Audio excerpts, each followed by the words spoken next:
বুদ্ধদেৱে প্ৰথমে ক'ত ধৰ্মবাণী প্ৰচাৰ কৰিছিল? গয়া, ৰাজগৃহ, পাটলিপুত্ৰ, সাৰনাথ। এই প্ৰশ্নটোৰ শুদ্ধ উত্তৰ হৈছে সাৰনাথ। আমাৰ নেক্সট কুৱেশ্যনটো হৈছে কামৰূপত বৰ্মন বংশৰ প্ৰতিষ্ঠাতা কোন আছিল? পুষ্য বৰ্মন, সমুদ্ৰ বৰ্মন, বল বৰ্মন, ভাস্কৰ বৰ্মন। এই প্ৰশ্নটোৰ শুদ্ধ উত্তৰ হৈছে পুষ্য বৰ্মন। আমাৰ নেক্সট কুৱেশ্যনটো হৈছে চীনা পৰিব্ৰাজক হিউৱেন চাঙে কামৰূপ ভ্ৰমণ কৰাৰ সময়ত কামৰূপৰ ৰজা কোন আছিল? ভাস্কৰ বৰ্মন, মহেন্দ্ৰ বৰ্মন, স্থিত বৰ্মন, কল্যাণ বৰ্মন। এই প্ৰশ্নটোৰ শুদ্ধ উত্তৰ হৈছে ভাস্কৰ বৰ্মন।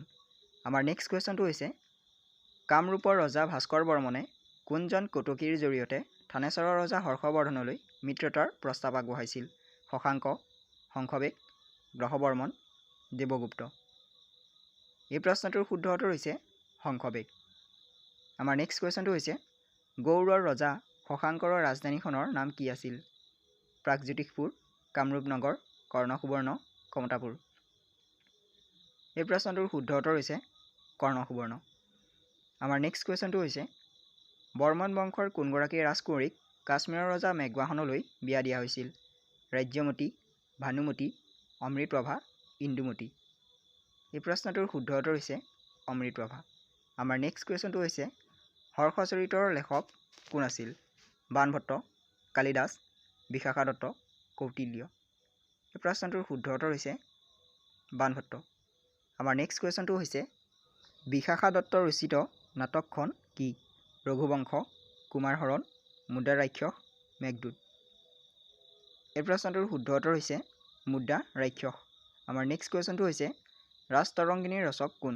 কৌটিল্য, কলহন, বাণভট্ট, চৰক। এই প্ৰশ্নটোৰ শুদ্ধ উত্তৰ হৈছে কলহন। আমাৰ নেক্সট কুৱেশ্যনটো হৈছে বৈদৰ গড় কোনে নিৰ্মাণ কৰিছিল? বল্লভদেৱ, ত্যংগদেৱ, বৈদ্যদেৱ, পৃথু। এই প্ৰশ্নটোৰ শুদ্ধ উত্তৰ হৈছে বৈদ্যদেৱ। আমাৰ নেক্সট কুৱেশ্যনটো হৈছে বংগৰ শাসনকৰ্তা মহম্মদ বিন বখতিয়াৰ খিলিজীৰ কামৰূপ আক্ৰমণৰ সময়ত কামৰূপৰ ৰজা কোন আছিল? পৃথু, সমুদ্ৰ বৰ্মন, সন্ধ্যা, বৈদ্যদেৱ। এই প্ৰশ্নটোৰ শুদ্ধ উত্তৰ হৈছে পৃথু। আমাৰ নেক্সট কুৱেশ্যনটো হৈছে বৰ্তমান শিৱসাগৰৰ ৰংঘৰটো কোনজন স্বৰ্গদেউৰ দিনত সজোৱা হৈছিল? ৰুদ্ৰসিংহ, প্ৰমত্ত সিংহ, ৰাজেশ্বৰ সিংহ, শিৱসিংহ। এই প্ৰশ্নটোৰ শুদ্ধ উত্তৰ হৈছে প্ৰমত্ত সিংহ। আমাৰ নেক্সট কুৱেশ্যনটো হৈছে অসমৰ আটাইতকৈ ওখ দৌল কোনটো? শিৱদৌল, দেৱীদৌল, বিষ্ণুদৌল, ৰামদৌল। এই প্ৰশ্নটোৰ শুদ্ধ উত্তৰ হৈছে শিৱদৌল। আমাৰ নেক্সট কুৱেশ্যনটো হৈছে আহোম ৰাজবংশৰ শেষৰজন ৰজা কোন আছিল?